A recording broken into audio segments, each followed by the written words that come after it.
L'autoconstruction, ce sont ces néophytes qui décident un jour de construire eux-mêmes leur habitation, un abri ou simplement un poulailler.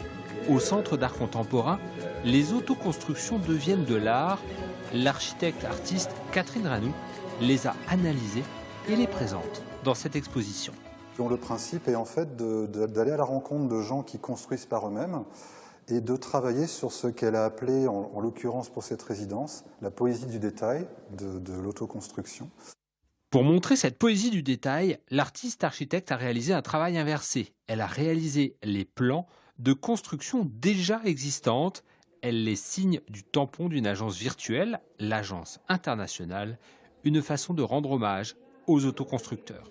Là, il s'agit de gens qui construisent par eux-mêmes et qui définissent eux-mêmes leurs propres projets. Ils se passent en quelque sorte eux-mêmes leurs propres commandes. Et donc, ils construisent aussi avec en partie de manière empirique. Et donc, c'est au cours de la construction qu'ils vont aussi inventer et réinventer leur construction. Pour prolonger le travail de l'artiste architecte et s'essayer à l'autoconstruction, le quartier organise mercredi prochain un atelier destiné aux enfants.